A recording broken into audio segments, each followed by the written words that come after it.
Hey, beautiful people. Welcome back to Save Our Sisters Unplugged, where we empower, inspire, and share stories to remind you that you are never alone in this journey of life. Today's guest is our modern day Carmen San Diego. If you're old enough, you know. Now, you never know where in the world she is. Miss Amanda Black is the founder of the Solo Female Traveler Network, a global community of more than 600,000 women. For over a decade, she has led women only small group trips around the world, helping women feel safer, more confident, and deeply connected through shared experiences.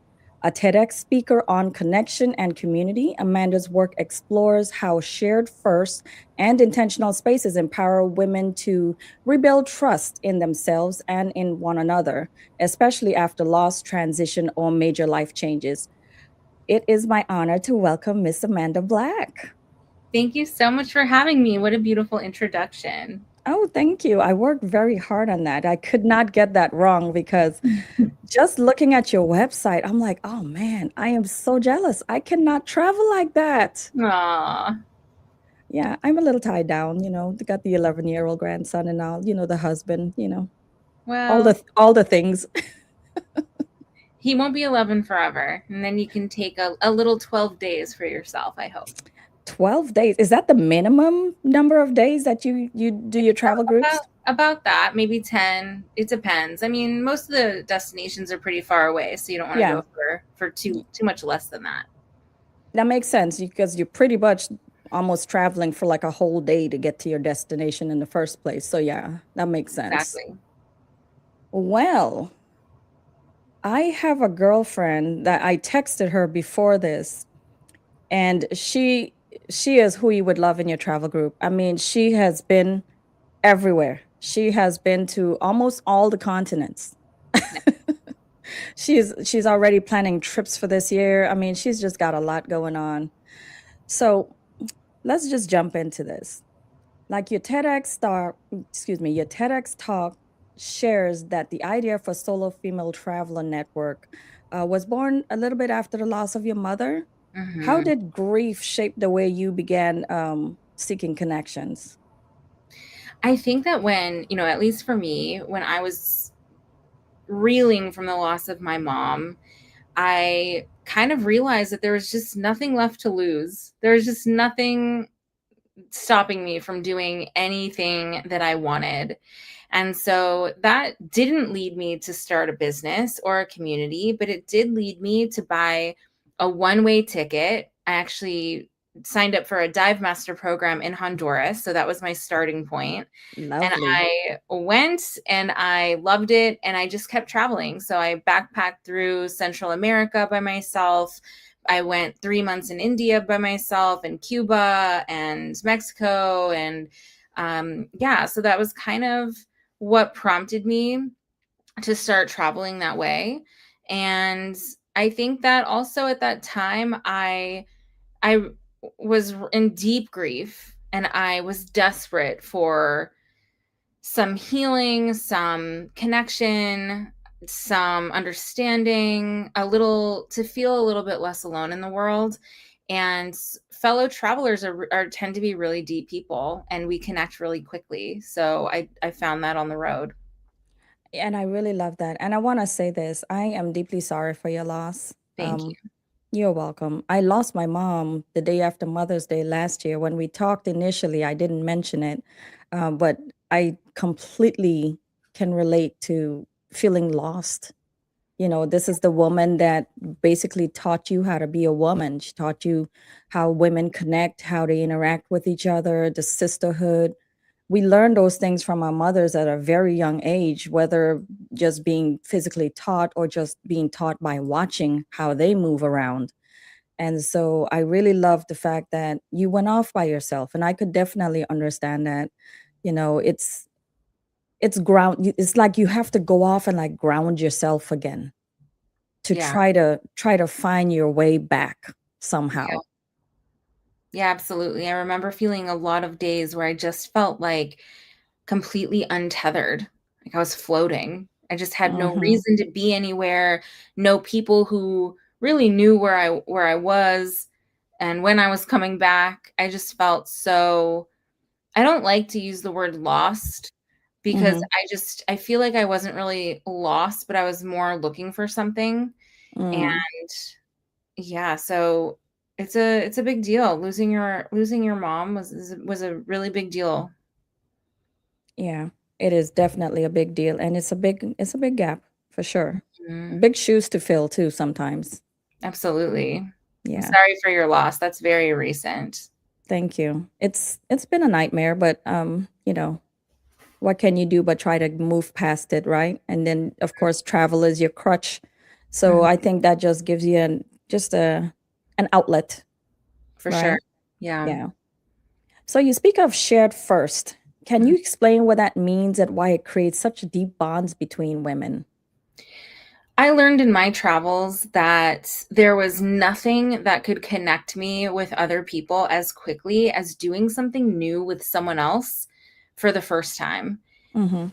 Throughout my personal travels, I would meet somebody maybe over a really amazing dive, and then we'd go out for drinks after, and I'd find myself sitting on the beach spilling my guts out, and she would do the same.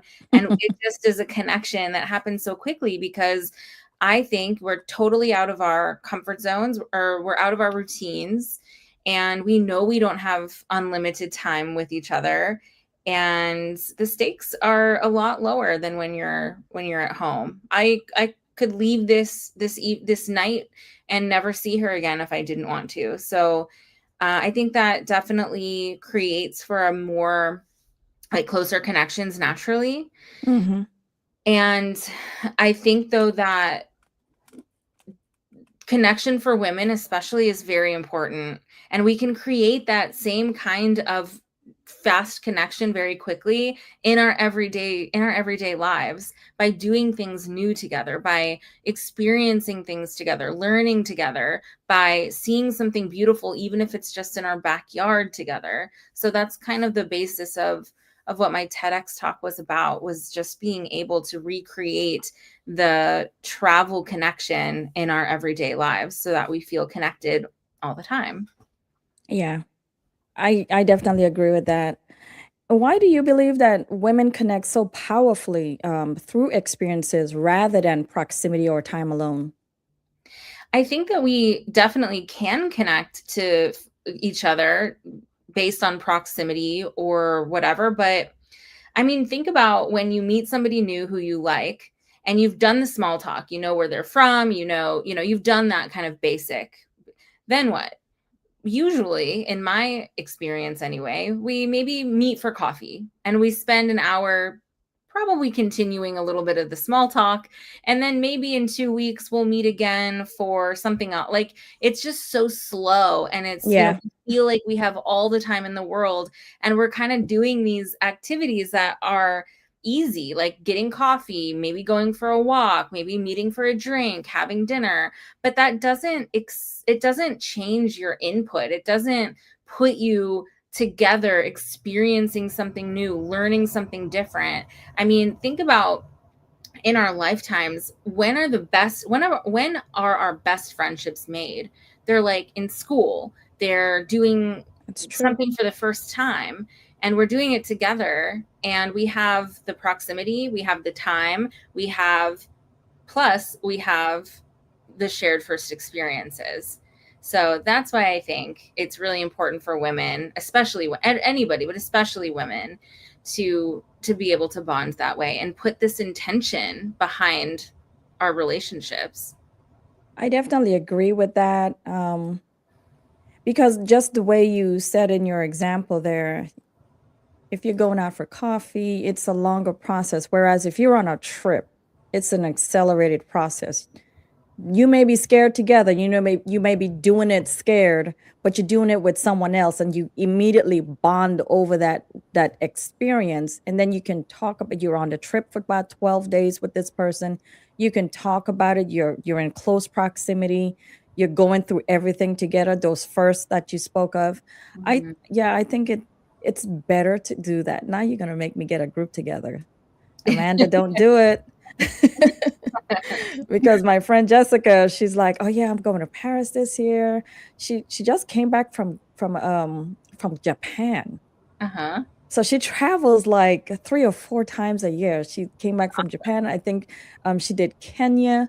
She just Mhm. came up. She bought me a beautiful dress from Kenya, and I'm like, oh my gosh, like, and she Yeah. has kids. She has kids and a full-time job, husband. I'm like, I guess you just really have to plan it out. How do you really do that with the women? You've got your packages. How do you weave those together, so that women can like really plan for this trip?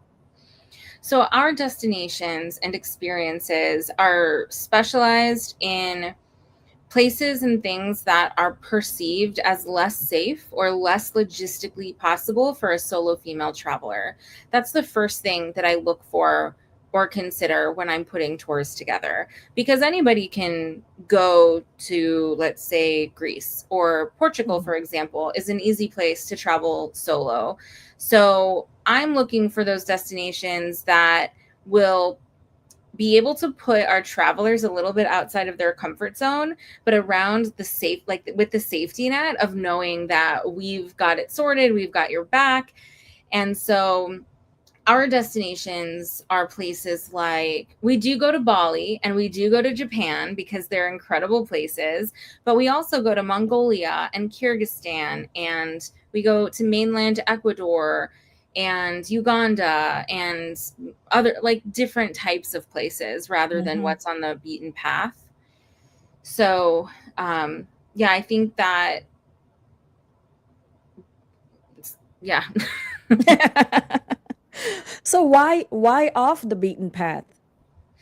because we that's what we specialize in. We specialize in trips that solo female travelers can't do as easily all by themselves.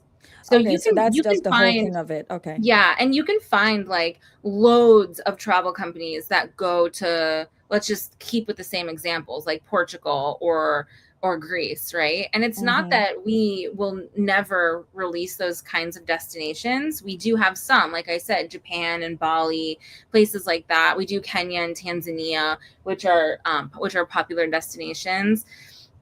But there are so many corners of the world that are so incredible and worth exploring that as a solo female traveler, they're not so easy or safe sometimes to do all by yourself. And that's kind of where we come in. Yeah. I love that. I love that because you don't first of all, you can, just like you said, you can do what everybody else is doing, but why? Hmm. Let's just get another aspect of it. Let's just go to those let's get around the corner a little bit. Let's just go further out. Let's just take the leap on something else. My granddaughter is obsessed with anime. And so when she heard my friend just came back from Japan, she was so jealous. So Oh, I was like, ugh, am I brave enough to go to Japan? But after I looked at your site, I was like, I think I'm ready. yeah. I think I'm ready, but she's 11. Mhm. So do you have an age limit on this group travel? Yeah, our trips are for 18 and up typically. Okay.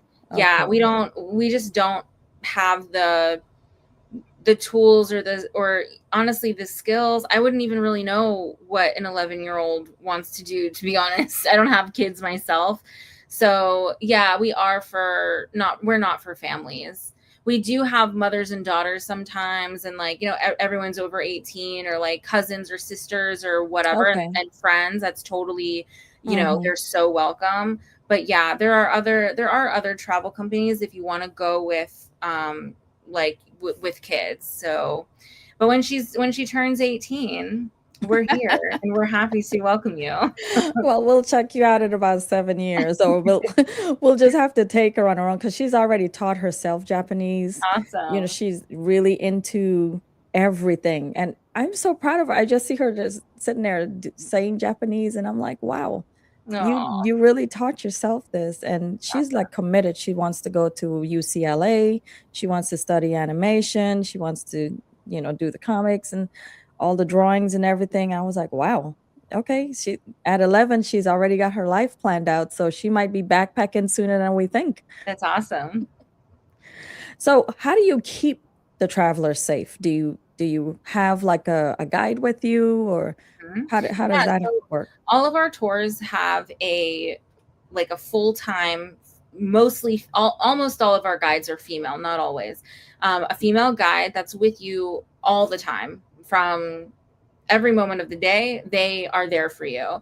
Plus, what you don't always see is we also have a team of people behind the scenes in the local country who are tracking your every movements, who are calling ahead for the next hotel you're going to or the next activity that you're doing. So there's a team locally who always knows not only where you are and how you're doing, but also for some countries that, well, all we know for all the countries, but some of them are a little bit more precarious in terms of what goes on politically or whatever. We Mhm. also have a team who stays in touch with like the embassies, the government, or whatever it is about the country that is a little bit more volatile. And so we know oftentimes before anyone else, like the news does, or before anything happens, if something's going to happen, which is incredibly rare. I'm more talking about like during the pandemic, we knew when a country or borders were going to close before it was announced so that we could safely move people around. But just things like that. So there's a whole team with you. There's a whole team on the ground that you probably will never see. And then we have a whole team back home, who's also always there for you and always tracking what's going on. So Mm, it's a lot. Safety is our number one concern, of course. right. Um, but most of the time everything goes a lot smoother than you expect. So does your doggy make every trip? My dog? Mhm. Oh, no, she doesn't travel. Oh, she doesn't travel. She's not a traveler. Yeah. Oh. She's a homebody who likes to protect our house. Well, there's nothing wrong with that. There's nothing wrong with that. So what She is sleeping though. She's not a guard dog. Just want to make that clear. She's just a reactive, quirky little dog who likes to be in bed. just minds her business, that's it. That's right. So what shifts do you see in women after their first solo or women only trip? I think the biggest thing is confidence. Nothing builds confidence than faster than solo travel. You learn Really? how capable you are. You learn how amazing the world can be, and you get to spend quality time with yourself that we don't always get in our everyday lives. Mm. So you don't have like a full itinerary planned for like every excursion. I mean, for our trips, we do. Yeah. For our trips, yeah. So if you're traveling solo, whether you come with us or you go with someone else, you'll still learn all of those things. But I do think that solo travel is a skill, whether it's about safety or planning or even maximizing time. Those are all skills that you learn and develop the more you travel by yourself. So for our tours, we have a lot of women who maybe have never gone on a trip all by themselves, and they come with us because they get that safety. We are able to maximize their time. We can show them things and introduce them to people, locals who they would never have been able to meet on their own. So there's Mhm. so many reasons to come with us. We also get really experienced solo travelers who just want to go to this destination and they don't want to do it alone. They're at a phase in their lives where they don't really want to travel by themselves. They want to connect with other women who get them. So when you come on our trips, because they're designed specifically for solo female travelers, the time is planned. So we have activities, we have lots of inclusions, but we also do incorporate solo time. And with that time, you can decide if you want to go explore all by yourself, knowing that we are at the hotel waiting for you and we're Mhm. just a phone call away. Or you can go explore with some of your new friends who you met on the trip, or you can take a nap. You can do whatever you want. So that's another thing that's special about our tours is that we incorporate that solo time and you can use it however you Okay. want. Yeah, because sometimes, as a first time solo traveler, it could be a little overwhelming. First of all, just getting to the destination is probably like a full day. You've got the jet lag. You want to just decompress. You want to do a couple things and you're like, you know what? Let me just take a beat. So I'm Mhm. glad that you kind of carved that into the agenda for those that need that. Yeah. So many women listening have moved cities, outgrown friendships, or feel disconnected in this season of life. Why do you think building community as an adult is so challenging? It's a big question, and I have a lot of answers, but I think that ultimately, I think the older that we get and the more experience we have, we just get more guarded and guarded. A lot of us Mhm. get more and more guarded because 'cause we've had our feelings hurt, like, we're all human, Oh, right? for sure. And so, unlike when we were kids and you meet somebody at recess and you're like, "Do you wanna be my friend?" "Yes, okay, let's go play in the jungle gym," it's not that easy anymore. No, it's not. And It's not. we also have to have certain things in common, right? Other than wanting to go on the jungle gym. So, I think that's kind of part of it. Somewhere along the line, it got uncool to just be available, you know? "Hey, I'm looking for friends. Hey, I just moved here and I'm trying to find my people. Do you want to go, I don't know, do you wanna go for a walk on the beach and hang out? Do I have this really cool, um, eclair recipe I'd love to make. Why don't I bring it and we have a picnic at the park?" Or whatever you wanna do. It got weird to make initiative, to approach people with intention. It became the default to just say, to be play it cool, like, "Oh, hey," like, "Oh, maybe coffee, maybe not, let me see, like, I'll let you know." I mean, there's no intention behind anything anymore, so how can we really expect to have these deep inner circle relationships with each other if we never open the door for it? It's not gonna just walk right in. So, That's true. yeah, I think that's one big reason why it gets harder and harder. And I agree with everything you say. And there's another layer to it is this competition and you know, it's it's really childish, but it's been the history of women. Mhm. Unfortunately, that is really what a lot of people why a lot of people shy away from female relationships is because they've gotten their feelings hurt and the loyalty wasn't there and trying to rebuild as an adult you want to maybe sit back and look on for a little bit and then decide if you want to jump in because that's what I do. I have definitely been burned by women and so it is as much as I can talk to just about anyone about anything, whether I know them or not, for the people that I invite to my home to break bread with, I have to sit and study you and, you know, do all the things before I would say, "Hey, why don't you come over to my house? Let me cook something for you. Yeah. Let me make you something cultural." And a lot of women really feel that pressure, because of that stigma particularly too. I mean, it's really totally fair. You can't let someone into your life and open up your whole heart just immediately. That's certainly not the way I think. That's definitely not what I'm saying. But I Mhm. think that giving some more opening some more doors for them, giving a little bit more vulnerability a little bit earlier on. You don't have to open yourself up to a world of hurt or anything. You don't have to share all your secrets in that first time you Exactly. meet someone. But even as small as admitting, "Hey, I don't really have a lot of inner circle friends and that's what I'm looking for." That's okay. That's a little bit of vulnerability that everybody can honestly understand. We have or we are all, we've all been there. So, just as one example, or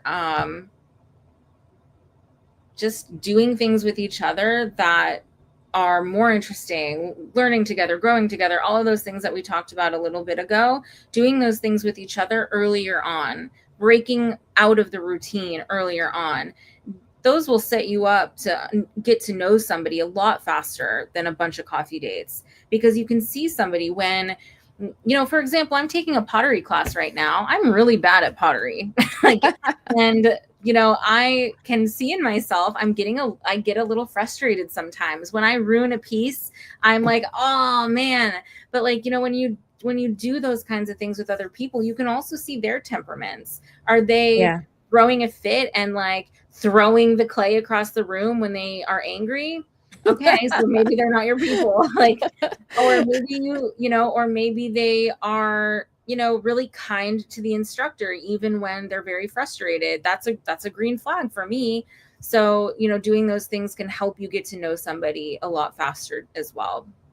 Yeah. And that's why before I do a recording, I actually have a chat first so that we can see if we vibe well. And, because like you said, you don't want to associate yourself with people that don't treat other people kindly, Hmm. and those are, you're saying green flags and red flags are mine, because how you treat people in public tells me how you treat me in private. Yeah. And so I definitely like to, just keep that in mind when I'm trying to add people to my circle. So how do you, let's see here, how does travel create like a shortcut to authentic connection that often feels harder to find at home?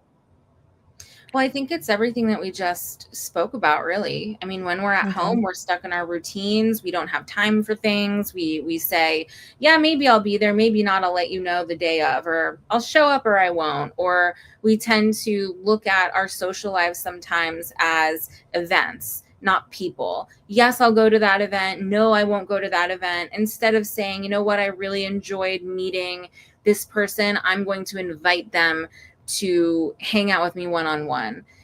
Sometimes we don't do that, and we play it too cool. But when we're traveling, you are out of your routine. You're away from when you're traveling solo, at least, you're away from your family and your friends. You're away from what's familiar, and you have to do it. You're doing it together. You're experiencing things together and seeing new things. And the sensory input is so drastically different than at home. And you're with these other people who you're sharing this with. Like, how can you not develop relationships with them? So Yeah. I think that's the main difference. Yeah. So have you ever had anyone that got out there and, let's say, go to Japan or just a really on their first solo trip and had regrets? Like Uh, maybe they were afraid in the beginning, but then as things, as they started interacting with other people, they was like, "Oh, I'm glad I did this." I mean, I think that a lot of women, probably all women, are nervous before a trip, whether it's with a group, whether it's totally solo. I mean, you'll never feel, and until you have a lot more experience, you'll never feel perfectly ready for a trip.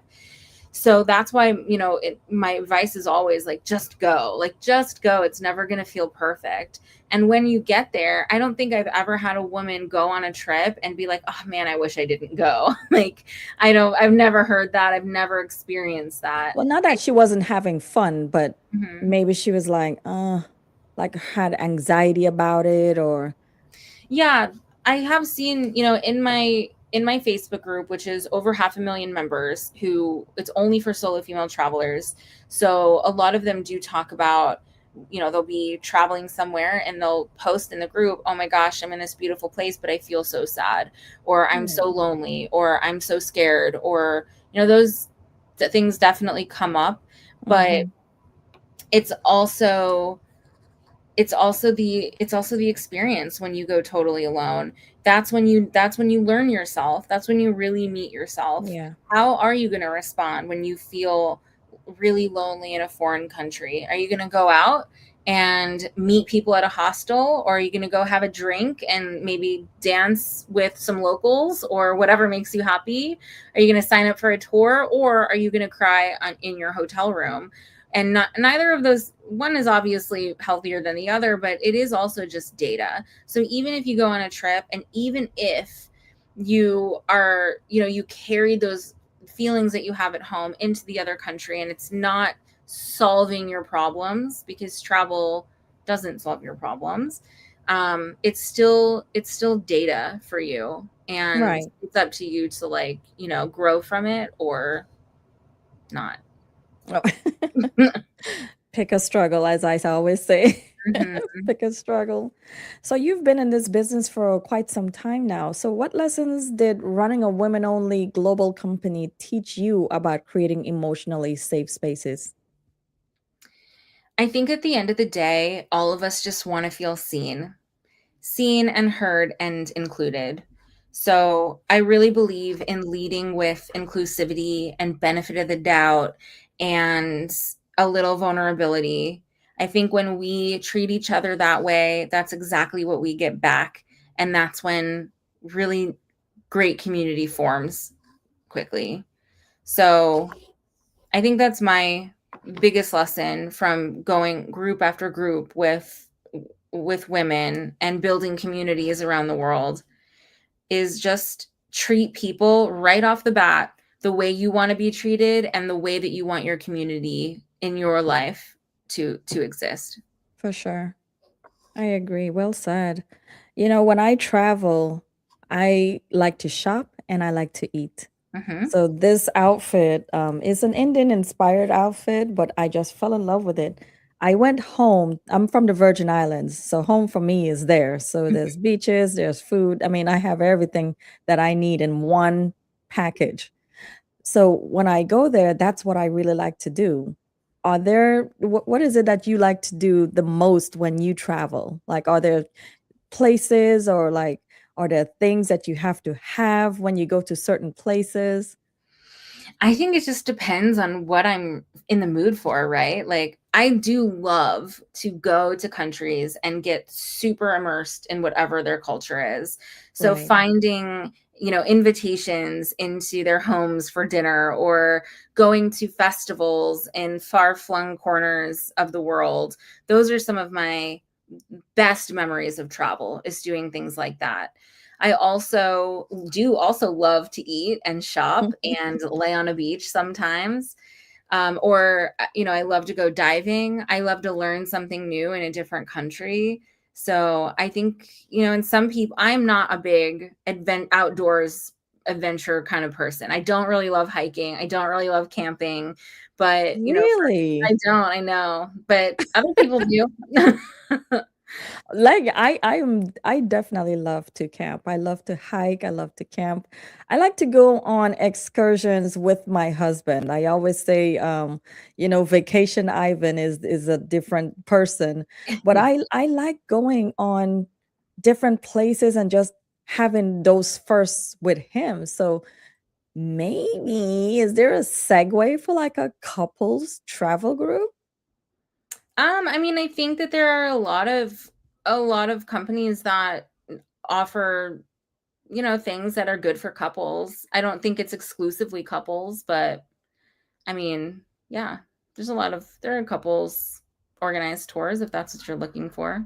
I know I'm saying if you have any interest in maybe branching off and starting a second business and doing like couples only things. I mean, if it made sense, maybe.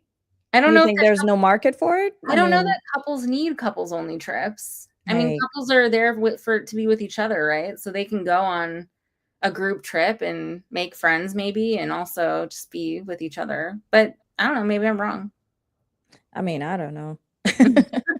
I've I've just only now started going on couples dates. Mhm. So I'm a little late to the party because I don't know, when I'm out with my spouse, I like to just be out with my spouse. But if you Yes. have like cool people that you are friends with and you're like, you know what, let's make it like a six couple trip. And I'm sure that, like you said, there are groups for that, but I was just wanted to know if that would might have been something that you might want to say, you know what, in February, it's Valentine's Day.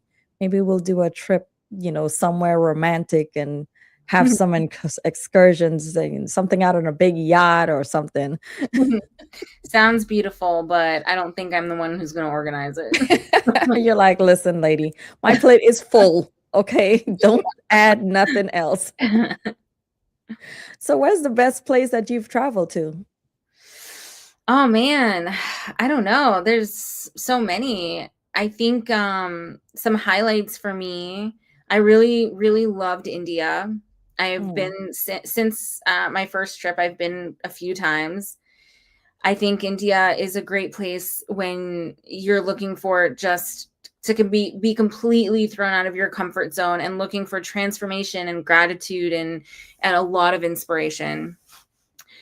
I really also love Cuba. That was one of my favorite first trips. mm, I've also been back quite a few times since then, but I love it because it's just so like raw, and the people are so sweet and happy. Even though it's clear they go through a lot of struggles, they're always dancing and making art and singing and playing music, and yeah. um, it's just a great place to visit. I also love Mongolia. Mongolia is really, you have the opportunity to go to be really remote and really do incredible things culturally there. So I love that country as well. I could go on and on. Yeah. You know what? I actually, in my former job, I actually worked with a lot of people from Bangalore, India. Mhm. And you are correct. They have been the most easiest people that I've ever worked with. Very easy to or eager to please. And I love the family commitment. I love the dynamics. They here they have India Fest, and I Mhm. always go because then it of course I go down in my sari because you have to do all the things. If you're gonna go to India Fest, you gotta do it right. For And sure. so just to learn, I mean, I don't know what they're saying, but I just love the fact that there are whole families out there, husbands, wives, kids, everybody's out there. They're all dressed in a cultural attire. There's vendors with all the cultural foods, and I'm eating everything, and I have my Tums with me because Mhm. my body hates spicy food now, but I'm determined to be in the culture. That sounds fun. Yeah, and so I really like it is on my bucket list to go to India someday and really meet some of the people that I used to work with, number 1, but just to be out there and just get immersed in the culture firsthand.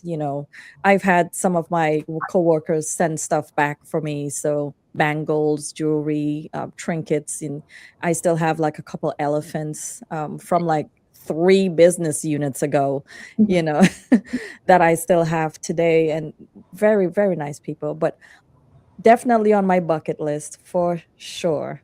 Yeah, you got to do it. So, have you ever gotten sick on any of your trips? Yeah. You Sure said that have. really quick. I got sick just a couple weeks ago when I was in Mexico. Yep. I've definitely gotten sick. Did you Yep. drink the water? Is that what happened?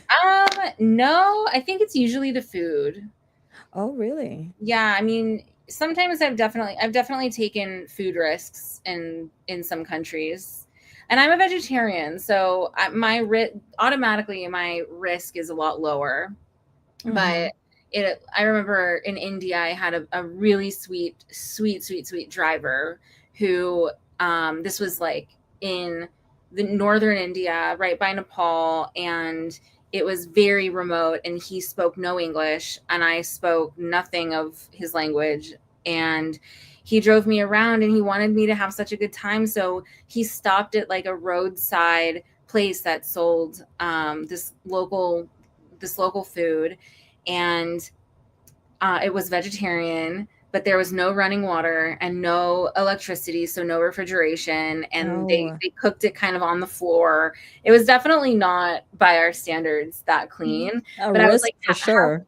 how could I say no? Like, so yeah, did I that. think that's I think that's one of my deal breakers for Uh-huh. travel is I will not be buying food off the street. You don't have to. Yeah. And Yeah. sometimes some countries, and even some places in India as well, like there is street food that is clean and safe and delicious, and and worth it. So that's also why it helps to go with a guide or someone who knows what they're doing. On Mm-hmm. our trips, we offer as much street food experience as is safe, and no one's gotten sick from the street food that we Mm-hmm. include, because we know how it's made and where it's coming from and everything. But street food can be incredible, some of the best food I've ever had. So yeah. So I guess if you're going to be a solo traveler, you might as well be a little bit more uninhibited. You can, yeah, but you don't have to be. I know a lot of travelers who have pretty hard lines with food, and that's okay. Sometimes it's just not everyone's That's fun. priority. Yeah. I mean, it's like I think I have this fear of like getting really sick in a foreign country and have to go to a foreign hospital and no one speaks my language and it's I don't know, maybe I need to wake up from that nightmare and just jump at it and just go for it. What do you You know, think? it's a normal fear, of course, but I've been sick in a lot of countries and I've been to a lot of hospitals, and I have found that medical care abroad, especially for things like, a little injury or your stomach prop, whatever, like it's way more affordable, it's way faster, it's way better. I remember getting like a infection on my skin from an injury. And when I was here in the US, I didn't have insurance at the time, so I was paying $200 a visit. I spent $600 in doctor's visits, and still the infection would not go away. But I had a trip Hmm. to Turkey. I went to Turkey. I went to the hospital. She gave me the right drug immediately. There was no line. It cost me $30, and I got everything I needed. It was gone in 2 days. So, Wow. I mean, I think that medical care abroad can be even better than it is here. Well, I considered moving to Canada once, basically just for the medical care alone. Mhm. Yeah. So that says a lot. Yeah. So, my place of choice, and it's only because after losing my mom, I really want to find some inner peace. I have been dying to go to Bali. Mhm. Have you done that as a group trip Yeah, already? that was our very first group tour Oh, ever, really? and we still offer it, yeah. So what did you guys do there? How did they set that all up? Did you go to like the what do you call it? Where the monks are? What do you call that? Is it a monastery? Is One that of the the right word? their monastery or temple Monastery. or Okay. Temple. Hmm. yes, we do a really beautiful trip of Bali. We see, we go to Canggu and we go to Ubud and we go to those, kind of the places that you think of when you think of Bali. We also go into a lot of rice paddies in a lot of villages. We also take a boat and we go into the Gili Islands. It's a beautiful trip. It's a beautiful place. Mm, I love it. Yeah, it just looks so peaceful, Hmm. and I think a lot of people are really searching for that right now. You know what I mean? Yeah, definitely. So, what does sisterhood mean to you today?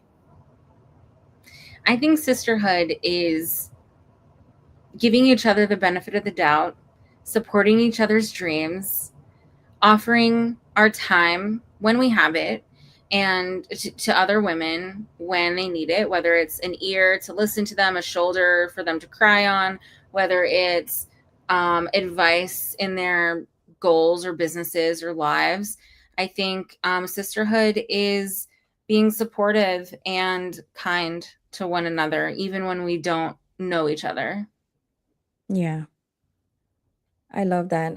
And I think sisterhood is a powerful thing. It can be a great thing. I think we need to learn how to really just let our guards down as women and let other people in.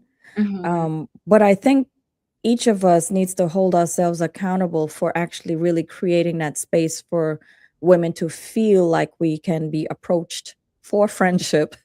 Hmm. Somebody told me I looked unapproachable. I'm like, really? I Oh, don't see that. well, maybe it's also their own insecurity. I don't know. Maybe because I was like, it's early morning. I'm not a morning person. So, I mean, Be forewarned. Definitely don't approach me before the first cup of caffeine. Mhm. But so as we close, how do you balance empowerment with practicality when navigating the world as a solo female traveler? Can you ask that question with a little bit more specificity?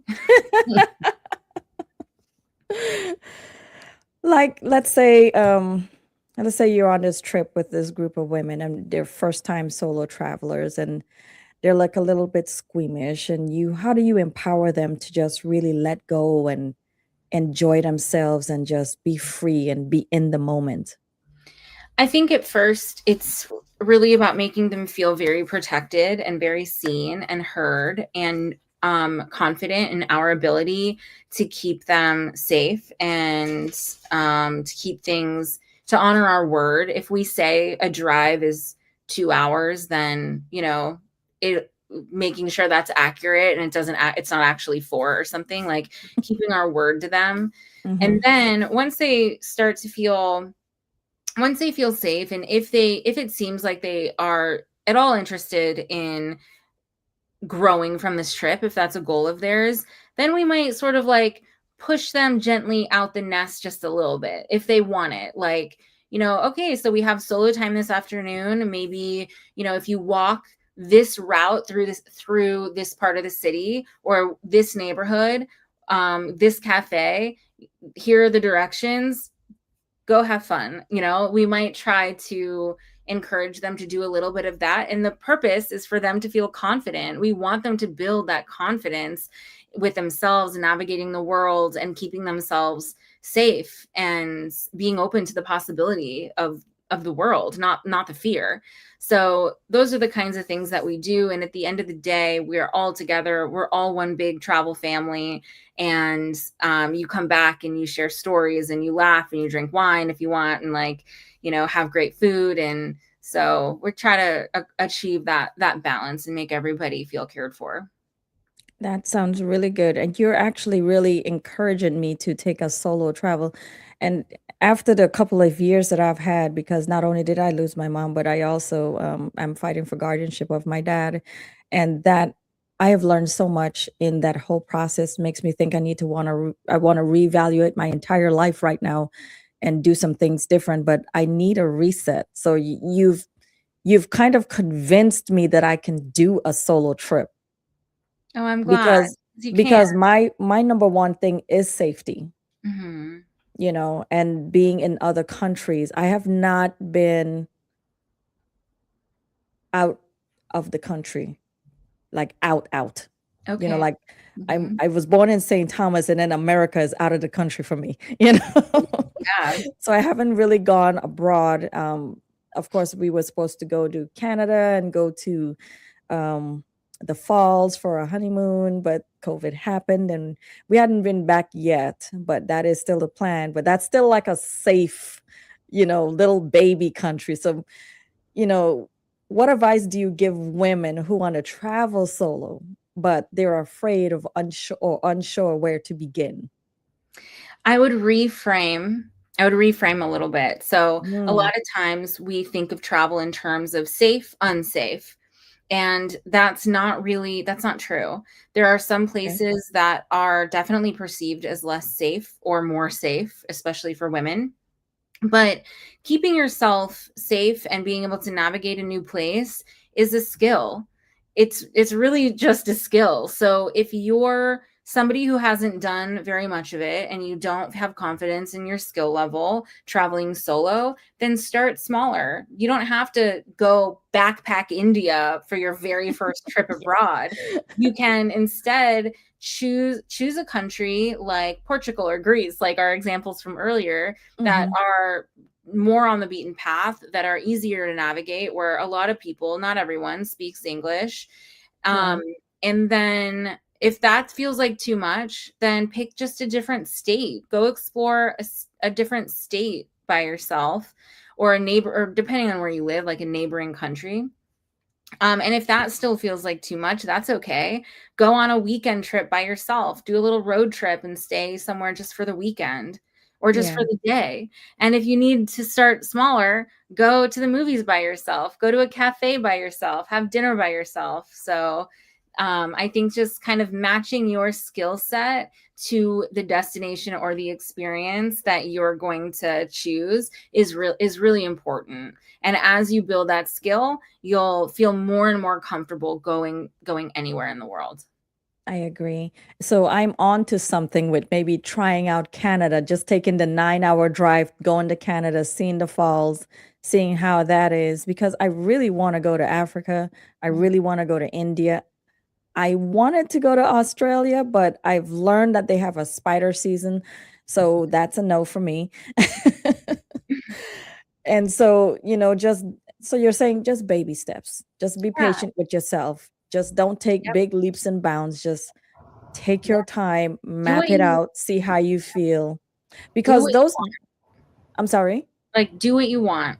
If you Mhm. like, some people go from 0 to 100. They go from never traveled to going to Egypt by themselves, and that's okay. Or, choose an organized tour. If you are dreaming of Egypt, for example, a lot of us do, and you don't want to go by yourself, you don't feel safe, you don't feel comfortable, that's okay.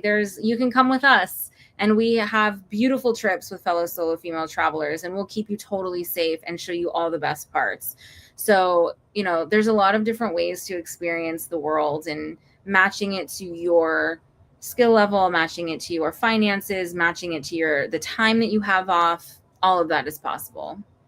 Okay. Well, I definitely agree with that. And I think I'm going to be putting some things on the calendar, maybe putting a little budget on the side.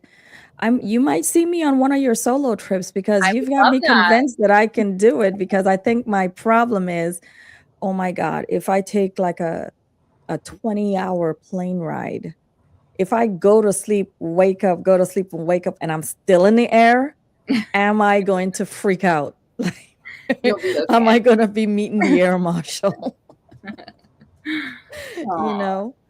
So I really enjoyed this conversation. I've learned so much. You have inspired me to really maybe come out of my comfort zone a little bit. I might bring somebody else on my solo travel trip, but my girlfriend Jessica, she's well traveled. So I'm like, I think you need to be on her team because she just goes, Yeah. she just goes. She just like, yep. So COVID definitely hit her very hard. She had to be grounded and she was like, "Oh, I can't believe I'm still in America. Like this sucks." Mhm. So I have your social media here. Where else can they find you on social media? You mentioned Facebook earlier. What's it under? Under the Yeah. group name? How they can So find you? How if can they you find look you on your socials? if you look for the Solo Female Traveler Network, Okay. um, on Facebook, you'll find our group. We have a few. We have one for people over 40. We have one for meetup. We have a few, but there's one main one called the Solo Female Traveler Network, and that's our Facebook group. We also have Instagram. Our hashtag, our handle is Solo Female Travel. We also have on our website, which I see displayed on the screen, Mhm. you can find a free quiz, totally free to take, no email required, Cosmos style quiz that you can take that tells you where you should travel next, and it gives you some destination ideas. So it's just like a fun way to check it out. Yeah. I like that.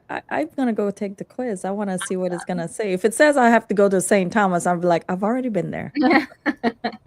Now, do you do trips where you island hop? Because that's one of the things that I like to do when I go home because you have St. Thomas and Johnson, Croix, Water Island, but then there's the British Virgin Islands. So you could take like a ferry over and just explore the British Virgin Islands there. Do you do things like that? Have you even been to the Caribbean? Or is that too local? I have been there, and I did do a really cool boat trip. We don't have our tours don't go there. We just can't go everywhere. Amanda. I know. But we do a similar experience in Bali. We island hop in Bali, and we also we do the Galapagos. It's coming back soon, but we do island hopping in the Galapagos as well. Okay, good. Well, I really enjoyed this conversation, Miss Amanda. I Me too. really Thank you learned so much for so having much. me.